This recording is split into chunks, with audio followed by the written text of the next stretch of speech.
Wyobraź sobie, że budzisz się przed świtem. Jest ciemno. Twój oddech zamienia się w białą parę już w środku domu. Ściany drżą od wiatru, który wdziera się przez każdą szczelinę w drewnianych belkach.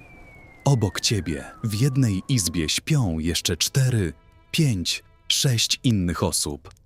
Cały dom przykryty jednym dachem ze słomy, jeden piec, jedna szansa na przeżycie kolejnej nocy.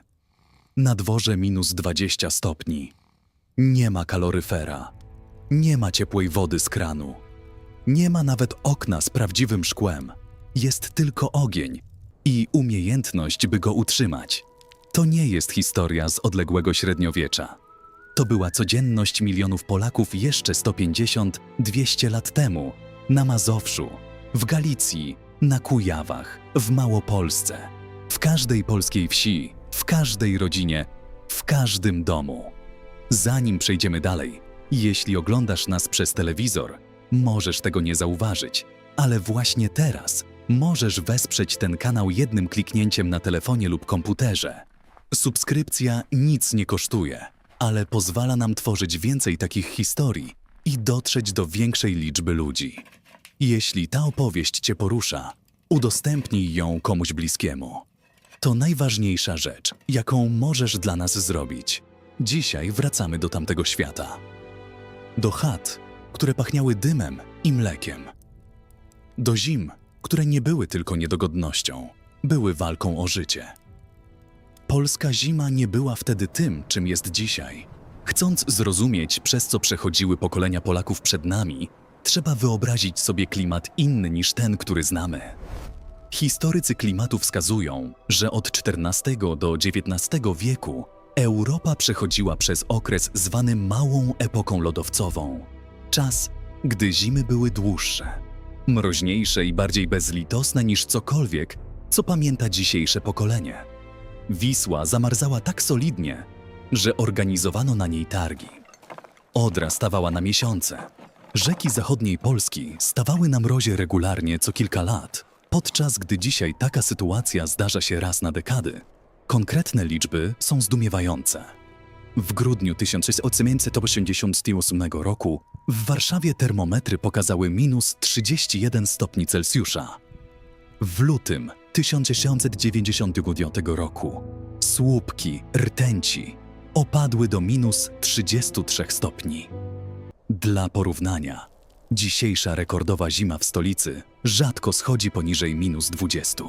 A tamci ludzie przeżywali te mrozy bez ogrzewania centralnego, bez ocieplonych ścian z wełny mineralnej, bez zimowych kurtek z syntetycznym wypełnieniem.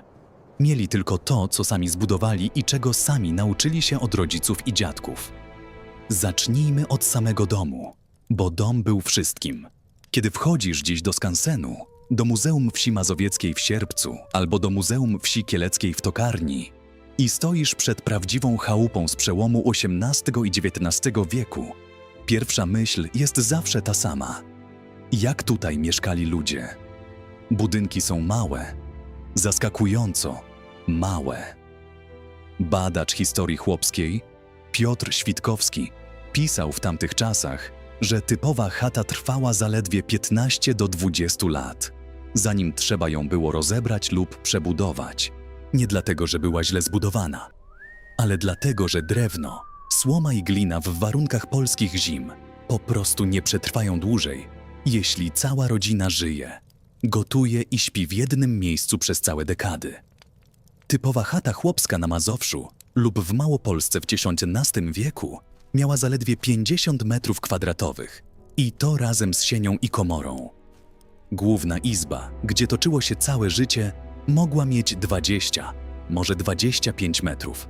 Ściany były z drewna uszczelnionego mchem, gliną lub słomą z nawozem. Dach kryty strzechą, grubą warstwą żytniej słomy ułożonej tak, by odprowadzać wodę i śnieg. W drugiej połowie XIX wieku, w samej tylko wsi Lasochów w Świętokrzyskim, na 4 chałupy, 3 nadal były kryte słomą. Dach, kamienny lub z gontu, to był luksus dostępny nielicznym. I teraz najważniejsza część tego domu. Serce każdej chałupy. Piec. Piec był wszystkim. ciepłem, kuchnią, miejscem snu, centrum życia rodzinnego. Nie wyglądał jak dzisiejszy piec kaflowy w miejskim mieszkaniu. Był olbrzymi. Masywna, surowa konstrukcja z niepalonej cegły lub kamienia, zajmująca nawet 1/4 całej izby. Marcin Kromer, kronikarz piszący już w 1578 roku, notował z pewnym zdumieniem. Piece wieśniacze, dymne i bez kominów, służą nie tylko do ogrzewania, ale też do gotowania i pieczenia chleba, a domy pełne są kur, owiec, kóz i prosiąt chronionych w ten sposób od mrozu. Zwierzęta w środku domu nie jako coś niezwykłego, ale jako zupełnie normalne, wręcz niezbędne rozwiązanie zimowe. Bo kiedy temperatura spada do -20, a twoja jedyna krowa jest warta więcej niż cokolwiek innego w twoim posiadaniu, trzymasz ją tam, gdzie jest ciepło, w sieni, czasem wręcz za przepierzeniem z chrustu w rogu samej izby. Pamiętnikarz Jan Słomka, który urodził się w 1842 roku w Dzikowie na ziemi tarnobrzeskiej i opisał swoje dzieciństwo z niezwykłą dokładnością, wspominał, że jeszcze w jego młodości nie znano pieców z metalowymi blachami. Garnki stawiano bezpośrednio wśród ognia albo na żelaznych podstawkach, zwanych dynarkami. W każdej izbie stał piec chlebowy, tak wielki, że można było w nim upiec chleb z pół korca mąki naraz, oraz osobny piec do ogrzewania, do którego drewno wkładano z sieni przez długą rurkę zwaną grubą. Piece z cegły surowej zajmowały ogromną przestrzeń i były niskie. Na ich wierzchu spała część rodziny, ogrzewana ciepłem zachowanym przez ceramikę i cegłę przez całą noc. To nie jest przenośnia. Spanie na piecu było prawdziwą strategią przeżycia. Ciepło kamiennej lub ceglanej masy utrzymywało się przez wiele godzin po wygaszeniu ognia. Starzy, chorzy, a niekiedy także malutkie dzieci kładziono właśnie na wierzchu pieca. Reszta rodziny spała na ławach wzdłuż ścian, przykryta tym, co miała: kożuchami, pierzynami wypełnionymi gęsim lub kaczym pierzem, szmatami i starymi ubraniami. Spało się w tym, w czym chodziło się w ciągu dnia. Rozbieranie do snu na mroźną noc było zbędnym i niebezpiecznym luksusem. Ale samo istnienie pieca nie wystarczyło. Trzeba go było czymś palić. I tu zaczyna się historia, o której mało kto mówi. Historia opału. Drewno było w dawnej Polsce zasobem drogim, regulowanym i często niedostępnym dla biedniejszej części chłopów. Lasy należały do pana, do szlachcica, dworu, kościoła albo króla. Chłop pańszczyźniany nie mógł po prostu wejść do lasu i naciąć drewna, ile potrzebował. W ramach pańszczyzny mógł zbierać chrust, suche gałęzie, a niekiedy, za zgodą i z odrobieniem pracy, zabrać grubsze konarze. Najbiedniejsi, chałupnicy bez własnej ziemi i komornicy mieszkający kątem u innych, musieli obywać się tym, co pan im łaskawie pozwolił zebrać. Każde polano było cenniejsze niż myślimy. Dlatego w dawnej polskiej wsi palono wszystkim: suchymi gałęziami, torfem wykopanym z okolicznych bagien, słomą, łodygami rzepaku i grochu, suszonymi odchodami bydlęcymi, korzeniami wyrwanymi z ziemi. W najtrudniejszych czasach i na najbardziej zurbanizowanych terenach palono nawet słomą z dachu, jeśli mróz był nie do zniesienia, a innych możliwości nie było. Zdarzało się, że wiosną chata musiała czekać na nową strzechę, bo zima ją dosłownie zjadła. Ale Polacy nie czekali biernie na zimę. Przygotowywali się do niej z całą starannością, jaką pozwalało życie bez termometru, bez prognozy pogody i bez sklepu z ocieplaczami. Już w październiku, gdy zbiory były zwiezione do stodoły i pola odpoczywały pod pierwszym szronem, na polskiej wsi zaczynało się to, co etnograf Oskar Kolberg opisał jako gacenie chałup. Słowo to dziś jest prawie zapomniane, ale kryje w sobie całą mądrość pokoleń. Gacenie polegało na szczelnym obudowaniu ścian chaty, szczególnie od strony północnej, gdzie słońce nigdy nie dochodziło. Długimi tyczkami wbitymi w ziemię, między które upychano pesz, suche liście, drobne gałęzie, słomę, wszystko, co mogło zatrzymać ciepło wewnątrz i zimny wiatr na zewnątrz. Na strychach wysypywano grube warstwy suchych liści, które działały jak naturalna izolacja termiczna. Kiedy wiosną przychodziło ocieplenie, ogacenie zdejmowano i używano jako opał. Nic się nie marnowało. Okna w takich chatach były małe, celowo. Każde okno to ucieczka ciepła. W biedniejszych domach zamiast szkła stosowano pęcherze świńskie naciągnięte na drewnianą ramę, przezroczyste jak mleczne szkło lub natłuszczone płótno. Szklane okna z prawdziwymi, choć małymi szybkami zwanymi gomułkami, wyrabianymi z wydmuchiwanego szkła, były oznaką pewnego dostatku i pojawiały się w chatach stopniowo dopiero w drugiej połowie XIX wieku. Wcześniej okno wpuszczało tyle samo światła co zimna. Żeby zrozumieć, jak wyglądała polska zima od środka, trzeba zejść jeszcze głębiej, do samego rytmu dnia. Wstawało się przed świtem nie dlatego, że ktoś tego wymagał, ale dlatego, że ogień wymagał opieki. Przez całą noc, jeśli rodzina nie mogła pozwolić sobie na marnowanie drewna, piec stopniowo stygł. Rano najstarszy domownik, często gospodyni, która wstawała pierwsza, rozpalał na nowo, podsycając ledwo żarzące się resztki, dokładając starannie odmierzone ilości drewna. Ciepło wracało powoli. Woda do umycia się mogła czekać długo, zanim choć trochę ogrzała się przy palenisku. Śniadanie było proste. Chleb, jeśli był, lub kasza. Kapuśniak, barszcz, żur. Te zupy były nie tylko pożywieniem, ale też strategią zimową. Gorąca zupa ogrzewała od środka na całe godziny. Nieprzypadkowo polska kuchnia zimowa jest zdominowana przez gorące, tłuste, gęste potrawy. To nie tradycja dla tradycji, to ewolucja odpowiedzi na klimat. Kobiety zimą nie miały chwili odpoczynku. Gotowanie przy ogniu, pranie w wodzie czerpanej z przerębli wybitej w lodzie na rzece lub studni, darcie pierza gęsiego do pierzyn, przędzenie lnu i wełny na przęślicach, szycie i cerowanie odzieży. Wszystko to musiało być zrobione, zanim wróci wiosna. Przędzenie było pracą zimową par excellence. Przy świetle tłuszczowej lampki lub łuczywa, siedząc jak najbliżej pieca, kobiety przędły nitkę po nitce, z której powstaną lniane koszule, płótno na prześcieradła, worki na mąkę. Zimowe wieczory były długie i nikomu nie wolno było ich marnować.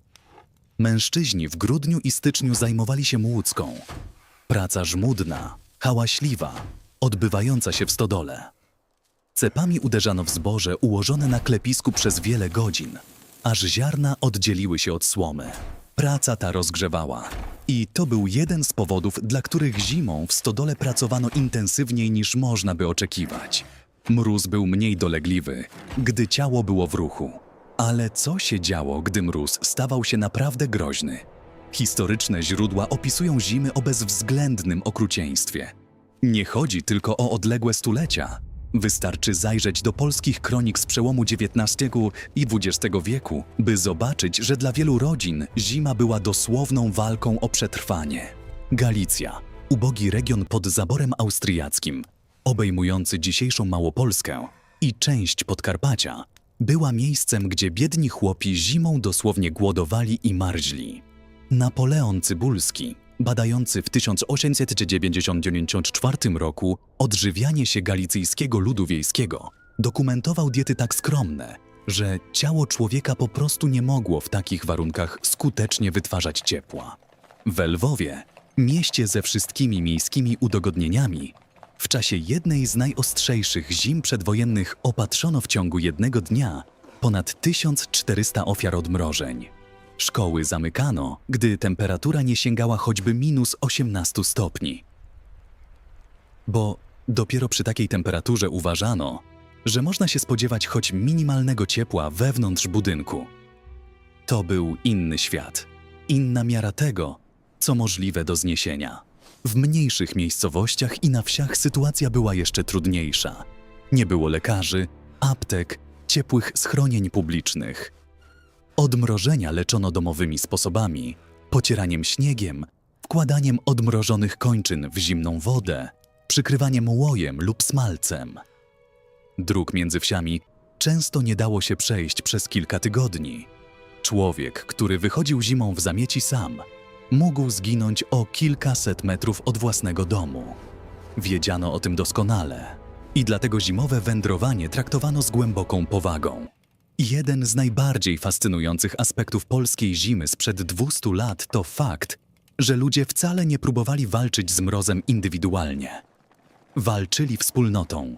Wieczorami, gdy skracały się dni i mróz zaciskał swój uścisk, rodziny odwiedzały się nawzajem, nie tylko ze względów towarzyskich, ale ze względów czysto praktycznych. Zamiast palić w 2 piecach, gromadzono się przy jednym. Ciepło 8 ludzi w zamkniętej izbie jest ciepłem, którego żaden piec sam nie zastąpi. Takie wieczorne spotkania, darcie pierza, przędzenie, śpiewanie, opowiadanie historii to była zimowa technologia społeczna. Zbiorowe przetrwanie. Kościół w małej polskiej wsi pełnił rolę, której nie da się zrozumieć tylko przez pryzmat religii. Był największym budynkiem we wsi, z grubymi murami. W niedzielę w jego wnętrzu zbierała się cała wspólnota. I choć sama zimna kamienna bryła kościoła nie grzała przesadnie dobrze, to zebrani w nim ludzie tworzyli ogromne źródło ciepła. Bywało, że ci, którzy mieszkali najdalej, celowo przychodzili wcześniej, by ogrzać się w tłumie, zanim zaczęła się msza. Pasterka, nabożeństwo odprawiane w środku nocy z 24 na 25 grudnia, była jednym z najbardziej niezwykłych zimowych rytuałów polskiej wsi. Wyobraź sobie, środek nocy, mróz kilkanaście lub kilkadziesiąt stopni poniżej zera, droga przez zaśnieżone pola, czasem kilka kilometrów w kompletnych ciemnościach, latarnia z łojową świecą w ręku i cały tłum ludzi zmierzający w tę samą stronę, bo kościelne dzwony biją przez mroźne powietrze, słyszalne z odległości kilku wiosek. Władysław Reymont w swoich Chłopach, powieści, za którą w 1924 roku otrzymał literacką Nagrodę Nobla, opisał taki pochód do kościoła z taką zmysłową dokładnością, że po niemal 100 latach czytamy o skrzypieniu śniegu pod butami, o gwiazdach iskrzących się na mroźnym niebie, o dymach unoszących się z chałup, które można było wyczuć w powietrzu, zanim jeszcze pojawiła się sama wioska. Reymont pisał o wsi Lipce Rejmontowskie pod Łowiczem. Wsi, która istnieje do dziś i którą można odwiedzić, by stanąć w miejscu, gdzie rozgrywała się jego opowieść. Ale zima, którą opisał, była wspólna dla całej polskiej wsi, od Tatr po Bałtyk. Była jeszcze jedna technologia zimowego przeżycia, o której nie mówi się prawie wcale. Technologia ubrania. Chłop polski w XVII i XIX wieku nie miał dostępu do sklepów z odzieżą. Każda koszula, każda sukmana, każde obuwie było zrobione własnymi rękami lub przez kogoś we wsi. Lniana koszula, prosta, długa, noszona zarówno przez mężczyzn, jak i kobiety bezpośrednio na skórze, była podstawą stroju przez całe życie. Jej zaletą była nie tyle ciepłota, co zdolność do odprowadzania wilgoci. Na lnianą koszulę nakładano kolejne warstwy. Wełniany kaftan, sukmanę z grubego samodziałowego sukna, a zimą kożuch. Kożuch ze skóry owczej, noszony wełną do środka, był najcenniejszym elementem zimowej garderoby. Był przekazywany z pokolenia na pokolenie, naprawiany, łatany, przerabiany. Mężczyzna bez kożucha zimą był człowiekiem w prawdziwym niebezpieczeństwie. Na nogi nakładano onuce, prostokąty płótna owijane wokół stopy i łydki, a dopiero na nie chodaki lub łykowe łapcie, czyli proste obuwie z kory drzew lub słomy. Buty skórzane, prawdziwe trzewiki, to był wydatek, na który wielu chłopów po prostu nie było stać. Ziemia przemarzała, śnieg oblepiał takie obuwie, wilgoć wnikała w płótno, nogi mokły i stygły. Odmrożenia stóp i dłoni były powszechne, niemal nieuchronne w najtwardszych zimach. Głowy kobiet okrywały płócienne chusty owijane w sposób, który dziś możemy zobaczyć na obrazach Aleksandra Kotsisa, malarza dokumentującego życie galicyjskich chłopów w XIX wieku. Szczelne, wielowarstwowe, zasłaniające szyję i uszy. Mężczyźni nosili kapelusze lub proste czapki z filcu albo ze skóry. Rękawice, Jeśli były, robiono ze skóry lub wełny. Wiele osób pracowało zimą bez rękawic, bo praca wymagała sprawnych dłoni, a rękawice były zbytkiem. W tym miejscu trzeba powiedzieć o czymś, co jest zaskakujące nawet dla historyków. Mianowicie o tym, jak bardzo polska zimowa strategia przetrwania opierała się na zwierzętach. Krowa w polskiej chacie zimą nie była ewenementem. Była normą. Marcin Kromer zanotował to już w XVI wieku. Ale zwierzęta wnosiły do izby nie tylko ciepło wytwarzane przez swoje ciała. Wnosiły też zapach, hałas, wilgoć i bakterie. Choroby układu oddechowego były zimą powszechne. Dym z pieca bez komina lub z kominkiem słabo ciągnącym zalegał w izbie na niskiej wysokości, drażnił oczy i płuca. Etnografowie opisują chaty, gdzie dym był tak gęsty, że dorosły człowiek musiał się schylić, żeby oddychać. W takich warunkach kaszel i zapalenie płuc były zimową stałą, szczególnie wśród osób starszych i dzieci. Ale zwierzęta dawały coś jeszcze. Dawały mleko, ciepłe, świeże, dostępne przez całą zimę, pod warunkiem, że krowa była dobrze odżywiona. I właśnie zimowe żywienie krów wymagało ogromnej uwagi.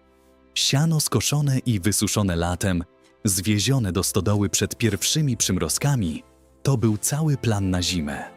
Nie tylko dla ludzi, ale dla dobytku. Polska wieś żyła i upadała razem ze swoimi zwierzętami. Zima była też czasem, gdy człowiek przyglądał się temu, co zostawił sobie w piwnicy i spiżarni i liczyć, dosłownie, ile kapusty zostało, ile ziemniaków, ile kaszy, ile mąki, ile kiełbasy zawieszonej pod sufitem w wędzarni lub komorze. Czy wystarczy do marca? Do kwietnia? Jeśli obliczenia się nie zgadzały, a nie zgadzały się zbyt często, zima stawała się powolnym głodem. Nie nagłym, dramatycznym głodem, ale stopniowym zmniejszaniem porcji, rezygnowaniem z obiadów, wydłużaniem czasu między posiłkami. Historyk Kamil Janicki, autor wydanej w 2024 roku książki Życie w chłopskiej chacie, dokumentuje na podstawie pamiętników i źródeł archiwalnych, jak wyglądała rzeczywistość polskiej chłopskiej zimy. Nie jest to obraz sielanki. Jest to obraz ludzi, którzy przez kilka miesięcy w roku żyli dosłownie na granicy możliwości. A jednak przeżywali. I nie tylko przeżywali. Tworzyli kulturę, muzykę, opowieści, zwyczaje, które przetrwały do dziś. Wieczory przy piecu były czasem, gdy starsza generacja przekazywała młodszej wszystko, co wiedziała. Bajki, legendy, wiedza o ziołach leczniczych, umiejętność prognozowania pogody po zachowaniu zwierząt, obserwacja gwiazd, znajomość kalendarza rolniczego. To wszystko przekazywano ustnie, zimą, przy ogniu. Polska tradycja ludowa jest w dużej mierze produktem tych zimowych wieczorów. Kolędy, które śpiewamy dziś, po raz pierwszy zabrzmiały w tamtych zadymionych izbach.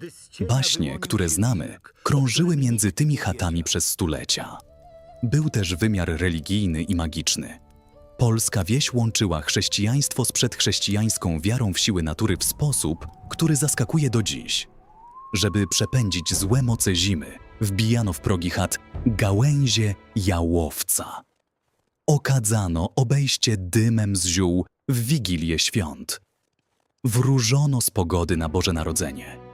Wierzono, że śnieg w Wigilię zwiastuje urodzaj. Karmienie zwierząt resztkami z wieczerzy wigilijnej było nie tylko gestem dobroci, ale rytuałem mającym zapewnić zdrowie dobytku przez całą zimę. Ta mieszanina wiary i magii była strategią psychologiczną. Dawała poczucie sprawczości, gdy człowiek był w zasadzie bezsilny wobec żywiołu. Kiedy myślimy o dawnych polskich zimach, często wyobrażamy sobie coś pięknego. Czyste śniegi, ciszę, bajkowy krajobraz. I taki był, z zewnątrz.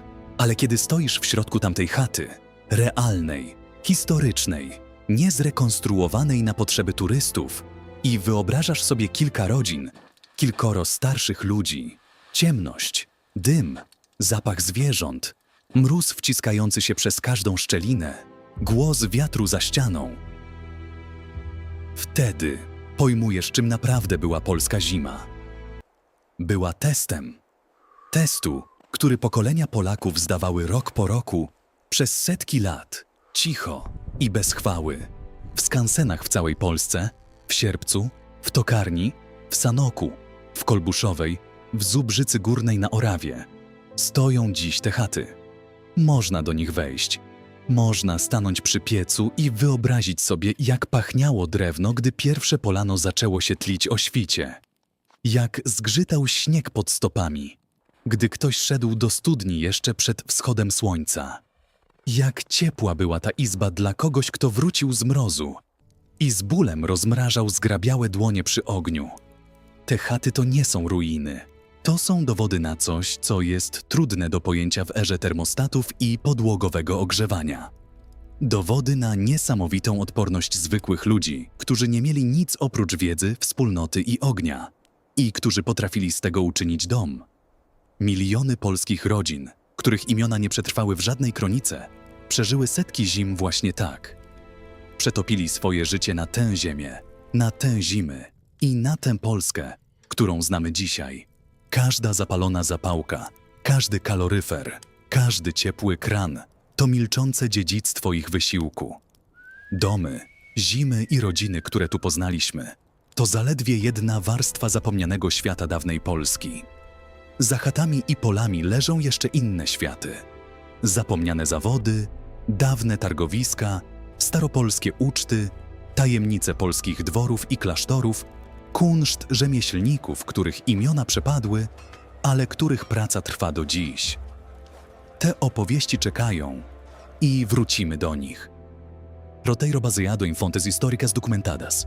Oskar Kolberg, Etnografia XIX GW, Marcin Kromer, 1978, Pamiętnik Jana Słomki z Dzikowa, Napoleon Cybulski, 1894, Kamil Janicki, Życie w chłopskiej chacie, 2024. Dane klimatyczne z National Geographic Polska i dziejecie.pl. Skansen, Muzeum Wsi Mazowieckiej w Sierpcu, Muzeum Wsi Kieleckiej w Tokarni, Muzeum Budownictwa Ludowego w Sanoku, Muzeum Kultury Ludowej w Kolbuszowej, Orawski Park Etnograficzny w Zubrzycy Górnej.